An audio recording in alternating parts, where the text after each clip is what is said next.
Allah ilaha illallah. Allahu la ilaha illa huwal. Allah ilaha illallah. Allahu la ilaha illa huwal. Allahu la ilaha wal hayyul qayyum. Allahu la ilaha illa huwal hayyul qayyum. La ta'uzus La ta'khudhuhu la ta'uzus sinatu wal sinatun wala naum. Masya Allah, tabarakallah. Adik kecil ini usianya baru 3 tahun ikhwafillah, tetapi bisa mengkoreksi bagaimana bacaan murtadin yang katanya dia mantan guru ngaji, dia mantan guru agama ikhwafillah. Luar biasa anak kecil ini. Kita doakan semoga anak kecil ini diberikan oleh Allah Subhanahu wa taala pemahaman agama yang sangat luar biasa. Semoga menjadi anak yang soleh. Amin ya Allah ya rabbal alamin. Dan ikhwafillah, apa yang terjadi? Murtadin ini tentunya kalau misalkan melihat video ini, mungkin dia akan malu semalu-malunya karena dia sudah mengaku sebagai guru ngaji, akan tetapi bacaannya kalah telak dengan anak usia 3 tahun ikhwafillah. Baik ya ikhwan, kami akan tampilkan seorang murtadin kembali yang mana dia menampilkan skillnya di depan jemaatnya. Apa yang terjadi? Bapak ini justru malah dipermalukan dan dikoreksi bacaannya oleh anak kecil yang usianya baru 3 tahun ikhwafillah. Baru 3 tahun tapi bisa mengkoreksi bacaan seseorang yang dulunya mengaku sebagai guru agama, mengaku sebagai guru ngaji ikhwafillah.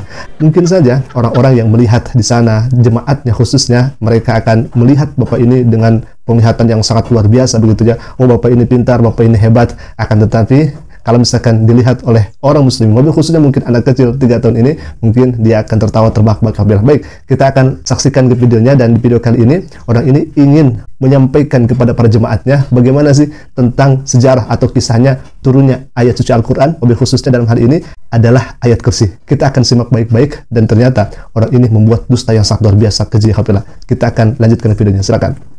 Ayat itu telah diturunkan Muhammad itu sejarah. Itu sejarahnya Muhammad pada waktu Muhammad itu dia berdagang, dia kemalaman di jalan. Lalu ada kemalaman di jalan, dia mau masuk hotel, tidak ada hotel yang kosong.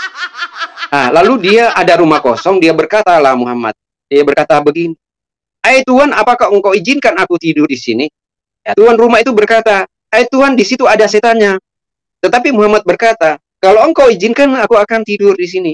Lalu dia tidurlah Muhammad. Pada waktu dia terlelap, datanglah roh jahat. Lalu dia bacalah ayatul kursi itu. Muhammad berkata, Allah ilaha illallah, Allahu la ilaha wal hayyul qayyum, la ta'uzu sinatu wal, dan seterusnya. Pas dia bilang Allah ilaha wal hayyul qayyum, setan itu belum pergi. Nanti kedua kali datang setan lagi, dia berkata lagi, dia baca lagi Muhammad. Dia bilang wa yuduhu hituhuma wa huwal aliyul azim. Baru itu setan itu terbakar. Itu kan sejarah. Na'udzubillah, bisa-bisanya mereka mengarang cerita, bisa-bisanya mereka membuat fitnahan dan tuduhan kepada Rasulullah SAW. Coba kita akan bayangkan ikhwafillah, katanya Nabi SAW baru pulang dari dagangnya, kemudian kemalaman, dan Nabi SAW ingin menginap di hotel. Bayangkan hotel apa yang ada pada waktu itu. Tidak ada hotel di zaman Nabi SAW. Yang ada cuma rumah-rumah, dan rumah-rumah juga pun hanya sangat sederhana ikhwafillah. Ini malah dia mengatakan Nabi SAW ingin menginap di hotel, lalu kemudian hotelnya penuh dan tidak bisa menginap di hotel. Pada akhirnya Nabi SAW menginap di rumah warga, dan katanya di rumah warga tersebut ada setannya, ada hantunya. Lalu kemudian katanya Nabi Muhammad SAW, oh nggak apa-apa, biarin saja saya menginap di sana. Dan Nabi SAW membacakan ayat suci Al-Quran itu, dan bacaannya adalah ayat kursi. Na'udzubillahi min dzalik. Ini fitnah yang sangat luar biasa. Kalau misalkan kita melihat daripada dalil, Nabi SAW mengatakan bahwa barang siapa yang berkata lalu kemudian dinisbatkan kepada Rasulullah SAW, padahal itu bukan datangnya dari Nabi SAW, artinya di dalamnya ada kebohongan-kebohongan, maka bersiap-siaplah tempatnya berada di dalam neraka jahanamnya Allah Subhanahu wa Ta'ala.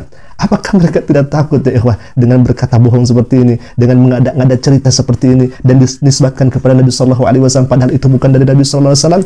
Coba bayangkan ikhwah, apakah dengan cara ini untuk menyebarkan agama Anda? Apakah dengan cara ini untuk menjelekkan agama kami, agama Islam?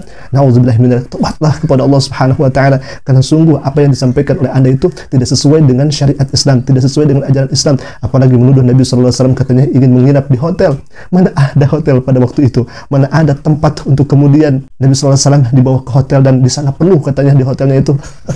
Ini sangat luar biasa fitnahnya ikhwafillah. Baik, kita akan lanjutkan lagi. Dan di sini orang ini mengatakan katanya setelah dia membaca ayat suci Al-Quran lalu kemudian datanglah roh untuk ingin membunuh, datanglah roh dan meronta-ronta ingin zina dan sebagainya. Nauzubillah, ini fitnah yang sangat luar biasa keji, dan kita akan tampilkan ke videonya. Silakan Ikhwafillah. Dulu saudara, bayangkan kalau saya sudah mengaji, sehabis mengaji itu saudara, 1 juz atau 2 juz saya mengaji itu saudara, terkadang kayak ada roh pemberontakan ataupun roh-roh persinahan. Saya rasakan itu dulu saudara, kayaknya ada, saya dulu ya kayak ada roh-roh pemberontakan, tidak bagus ya. Tetapi selama saya pelajari Alkitab ini, luar biasa, ada ketenangan, damai, sejahtera. Na'udzubillah min dzalik. Ini sebetulnya tuduhan yang sangat keji luar biasa. Katanya orang ini ketika membaca ayat suci Al-Quran, dan setelah membaca ayat suci Al-Quran 1 juz 2 juz, lalu kemudian timbul dalam jiwanya, timbul dalam dirinya ingin membunuh, lalu kemudian ingin berzina. Na'udzubillah min dzalik. Sependek pengetahuan saya, dalam Al-Quranul Karim itu tidak ada ayat untuk menghalalkan zina. Bahkan Allah secara tegas mengatakan wala taqrabuz zina, taqrabuz zina. Bahkan jangan sekali-kali engkau membunuh yang tidak dibenarkan dalam Islam. Itu sudah jelas ayat. Lalu kemudian kenapa Anda ingin berzina? Apakah Anda membaca betul ayat suci Al-Quran? Apakah Anda betul merenungi isi ayat suci Al-Quran? Kalau misalkan Anda ingin berzina, lalu kemudian Anda ingin membunuh, berarti otomatis Anda tidak mengetahui secara benar ayat suci Al-Quranul Karim itu. Karena jelas dalam Al-Quran itu tidak ada untuk berzina, tidak ada untuk menghalalkan membunuh dan sebagainya. Ikhwafillah. Baik, kemudian kalau misalkan memang Bapak ini katanya setelah membaca ayat suci Al-Quran, lalu kemudian dia ingin berzina, mohon maaf, dalam Al-Quranul Karim itu tidak ada ayat vulgar. Ikhwafillah. Tidak ada satu ayat pun tentang ayat vulgar. Kalau misalkan dibandingkan, mohon maaf, dengan kitab Anda, justru Anda mungkin akan tercengang.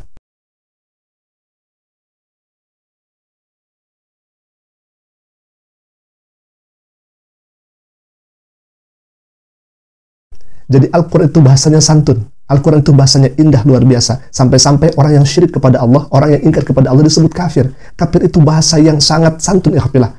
Berbeda kalau misalkan domba atau domba tersesat, itu kan berbeda lagi. Ketika orang yang tidak percaya kepada Allah lalu kemudian disebut kafir, itu bahasa yang paling menarik dan bahasa yang paling santun, ikhwafillah. Apa artinya kafir? Tertutup dirinya, masih menutup dirinya daripada hidayah daripada Allah Subhanahu wa taala. Jadi sangat indah kalau misalkan orang yang tidak percaya Tuhan lalu kemudian samakan dengan binatang. Kira-kira coba mana yang paling tidak sopan bahasanya? Ikhwafillah, kita akan langsung saja tampilkan dan kita saksikan bagaimana bacaan ayat suci Al-Quran yang katanya orang ini mengaku dulunya guru agama, lalu kemudian dia mengaku sebagai guru ngaji. Silakan ikhwafillah, lalu kemudian akan dibenarkan bacaannya oleh anak yang usianya 3 tahun. Silakan. Allah ilaha illallah. Allahu la ilaha illallah. Allah ilaha illallah. Allahu la ilaha illallah. Allahu la ilaha wal hayyul qayyum. Allahu la ilaha illallah wal hayyul qayyum. La ta'uzus La ta'khuduhu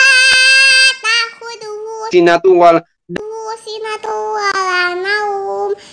Ikhwafillah, mungkin itu dulu yang bisa kami sampaikan. Semoga hal ini bisa menjawab dan mengkonter segala fitnah tuduhan yang dilakukan oleh oknum ini, dan semoga kita diberikan keteguhan oleh Allah Subhanahu wa taala sampai wafat datang, kita wafat dalam keadaan husnul khatimah. Amin ya Allah ya rabbal alamin. Assalamualaikum warahmatullahi taala wabarakatuh.